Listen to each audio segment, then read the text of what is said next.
இன்னைக்கு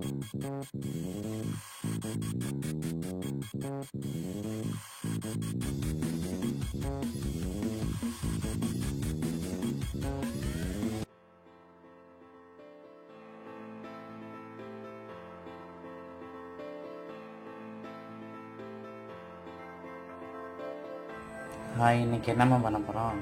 இன்னைக்கு சுரக்காய் சதை உள்ளே இருக்கிறத எடுத்து துவையல் அரைக்க போகிறோம். சரி. வேஸ்ட் ஆகாமல் கீழே போடுறத நம்ம அது எடுத்து விதை இல்லாமல் பிஞ்சு விதையாக இருந்தால் போடலாம், முத்தின விதையாக இருந்தால் கீழே போட்டுடலாம்.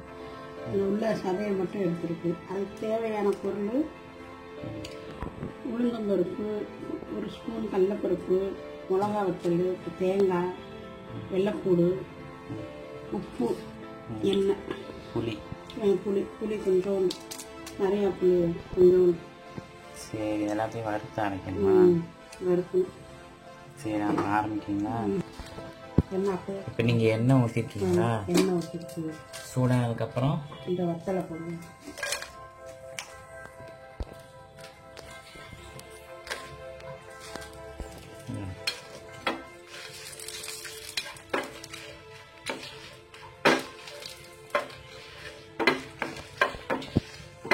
இப்போ நீங்கள் மிளகா வந்து வறுத்துட்டீங்களா? கரையிறதுக்குலாம் எடுத்துடணும். கல் நல்லா சூடாகனால கடலைப்பருப்பு உளுந்தையும் போடும், ரெண்டையும் ஒன்றா. சரி, இப்போ வந்து உளுந்து கடலைப்பருப்பு இதுவும் வந்து சிறக்க வறுக்கணுமா?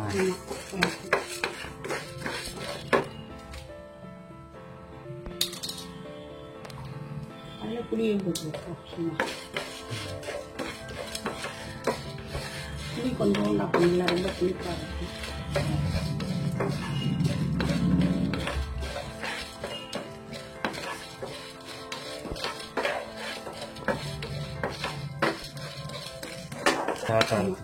எடுத்தேன்.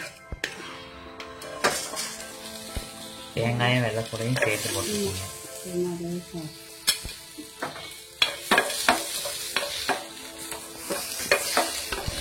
இப்போ அந்த சுரக்காயும் வறுக்கணுமா?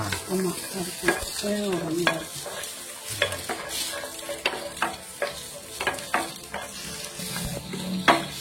இப்போ நீங்கள் இதையும் வந்து லைட்டாக மட்டும் வதக்கிட்டீங்க.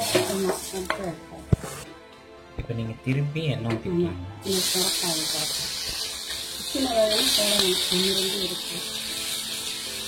சதையை மட்டும்தான் போடணும்.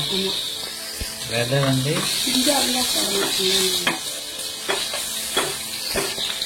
இது வந்து கொஞ்சம் வதங்கணுமா?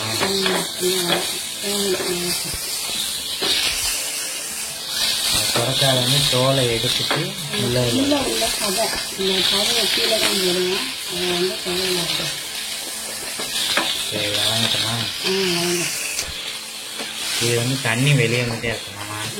தண்ணி நல்லா தண்ணி வெந்துருச்சுன்னா நல்லா இருக்கும். இப்போ வந்து கொஞ்சம் தண்ணி வத்திருச்சு, இன்னும் கொஞ்சம் லைட்டாக இது பண்ணால் போதும். சரி, இன்னும் கொஞ்சம் வதங்கட்டுமா? Guys, don't forget to subscribe my channel.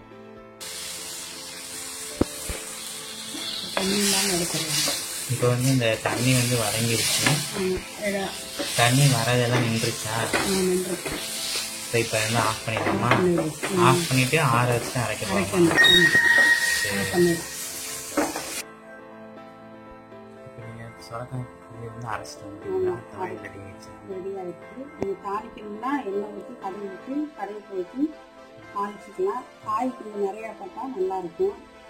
உரப்பு தேவையான போட்டு புளி அதுக்கு தண்ணி போட்டுக்கலாம். ஏன்னா அது காய் வந்து சுருங்கிடும். ஆமாம், தேங்காயும் அதுக்கேற்ற மாதிரி செஞ்சுக்கோங்க. இட்லி தோசைக்கு சாப்பாட்டுக்கு நல்லாயிருக்கும். சாம்பார் சாதத்துக்கு நல்லாயிருக்கும். இட்லி தோசைக்கு நல்லாயிருக்கும். செஞ்சு பார்த்துட்டு எப்படி இருக்குன்னு சொல்லுங்கள். நன்றி, வணக்கம்.